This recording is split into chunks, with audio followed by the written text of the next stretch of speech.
जय श्री कृष्णा। साधु संत कहते हैं, कंठी मिरवा तुलसी व्रत कराए एकादशी। अर्थात अपने कंठ में आप तुलसी जी की माला धारण कीजिए और एकादशी व्रत का श्रद्धा पूर्वक पालन कीजिए। इतना ही नहीं, जो मनुष्य नियम पूर्वक एकादशी व्रत का पालन नहीं करता उसे प्रेत ही समझना चाहिए। और एकादशी व्रत को शास्त्रों में वैकुंठ जाने का राजमार्ग भी कहा जाता है। एकादशी की महिमा का गान सभी शास्त्र और संत पुरुष उदार हृदय से करते हैं, लेकिन जितना महत्वपूर्ण एकादशी व्रत का पालन करना है, उतना ही आवश्यक है उसका निर्धारित समय पर पारण करना। और पारण का अर्थ क्या है?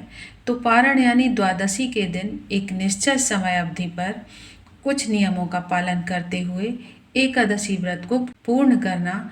जब कोई व्यक्ति एकादशी का व्रत आरंभ करता है तो उसे इस व्रत के पारण द्वारा उसे भी पूर्ण करना चाहिए। यहाँ पर एक बात समझने योग्य है, और वह यह है कि पारण का अर्थ उद्यापन नहीं होता। कुछ व्रत और उपवास ऐसे होते हैं जिसे व्रत पूर्ण होने के बाद उसका उद्यापन किया जाता है, लेकिन एकादशी में ऐसा नहीं होता। एकादशी में सिर्फ पारण किया जाता है। उद्यापन उन व्रतों का करते हैं जिन्हें हमने किसी भौतिक कामना के लिए किया था, और जब वह पूर्ण हो चुका है तो दोबारा उसे हमें नहीं करना है। ऐसे व्रतों का उद्यापन किया जाता है। लेकिन एकादशी व्रत तो हमें जीवन के अंत समय तक करना है, और वह हम भगवान श्री कृष्ण की प्रसन्नता के लिए उनकी भक्तिमय सेवा याचना करते हुए करते हैं। इसलिए ऐसे आध्यात्मिक व्रत का कभी भी उद्यापन नहीं किया जाता। सिर्फ द्वादशी के दिन हम उस व्रत का पालन करते हैं, यानी कि आंशिक पूर्णाहुति। हमारे शास्त्रों में बताया गया है कि यदि कोई व्यक्ति निर्धारित पारण समय के अंदर एकादशी का पारण नहीं करता तो उसे द्वादशी पर फिर से पूरा दिन उपवास करना पड़ेगा, और वह त्रयोदशी पर ही उसे पूर्ण कर पाएगा।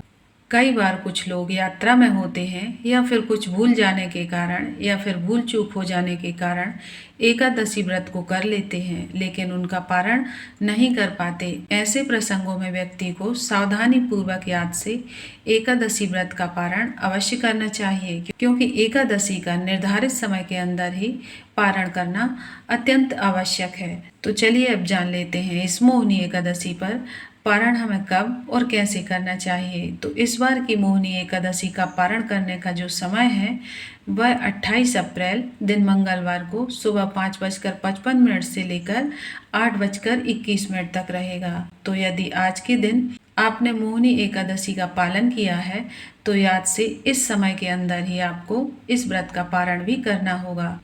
अब जानते हैं पारण करने की विधि क्या होगी। कात्यायन संहिता में कहा गया है कि प्रातः काल में स्नान करके परम पुरुषोत्तम भगवान श्री हरि की आराधना करने के उपरांत व्यक्ति को अपना उपवास उन्हें अर्पित कर देना चाहिए, और इस व्रत के पुण्य को प्राप्त करने हेतु व्रत के पारण के साथ साथ भगवान श्री हरि का स्मरण करना चाहिए। तो इस एकादशी पर पारण करने के लिए सर्वप्रथम एकादशी के अगले दिन यानी द्वादशी पर भी प्रातः काल मुहूर्त में उठ जाएं, स्नान इत्यादि से स्वयं को शुद्ध कर लें। उसके बाद में साफ वस्त्र धारण करके उसके बाद में जिस प्रकार आपने एकादशी के दिन भगवान की मंगला आरती की थी, उसी प्रकार से द्वादशी के दिन भी मंगला आरती करें अथवा उनका दर्शन करें। उसके बाद तुलसी देवी की पूजा करिए, फिर उन्हें जल अर्पण करिए और उनकी कम से कम 3 बार प्रदक्षिणा कीजिए। और याद रहे कि द्वादशी के दिन हमें तुलसी पत्र भूल से भी नहीं तोड़ना है। इसलिए यदि आपको भगवान को भोग लगाने के लिए तुलसी दल की आवश्यकता है तो उसे एक दिन पहले ही आप तोड़कर रख लीजिए। अब तुलसी देवी के समक्ष बैठकर हरे कृष्ण मंत्र का निश्चित संख्या में माला से आप जप करिए। जब आपकी प्रातःकालीन दैनिक पूजा कार्य समाप्त हो जाएं, तो फिर आप भगवान को अर्पित करने के लिए अपनी क्षमता के अनुसार स्वादिष्ट अन्न भोग तैयार करिए। उसके बाद में तुलसी पत्र रखकर उसके ऊपर गंगा जल छिड़ककर भगवान को अर्पित कीजिए। प्रयास कीजिए कि पारण के समय से पहले ही यह सारे कार्य समाप्त कर लें। भगवान के लिए अब भोग बनाते हैं तो हमेशा एक चीज करनी चाहिए, और वह यह है कि उस समय भगवान की कथा का श्रवण जरूर से करना चाहिए अथवा कीर्तन सुनना चाहिए। इस प्रकार से भगवान को भोग अर्पित करने के बाद यदि संभव हो तो अपने घर में किसी वैष्णव या ब्राह्मण को आमंत्रित करिए, उन्हें सम्मानपूर्वक आसन प्रदान करिए, उन्हें भगवान का जो भोग लगाया था उसी को प्रसाद स्वरूप में अर्पित करिए।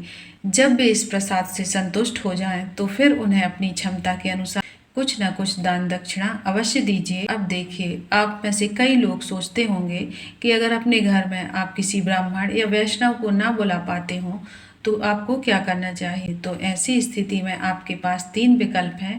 पहला यह है कि आप भगवान को भोग अर्पित कीजिए और उसे अपने नज़दीक के किसी मंदिर में जाकर पुजारी या फिर किसी ज़रूरतमंद को दान दे दीजिए और दान दक्षिणा आप मंदिर में दे सकते हैं। अगर आप इस प्रकार से भोजन नहीं दे सकते तो कम से कम अपने आसपास के किसी मंदिर में जाकर कुछ न कुछ दान देकर आइए या फिर गौ माता को घास या फिर रोटी खिला सकते हैं।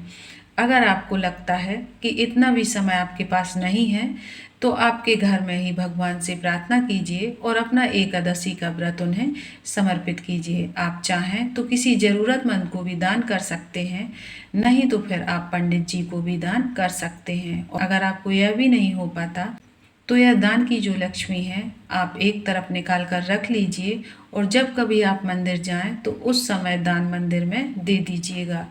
लेकिन किसी भी स्थिति में कुछ न कुछ दान अवश्य ही देना चाहिए, क्योंकि दान देने से हमारे धन का शुद्धिकरण होता है।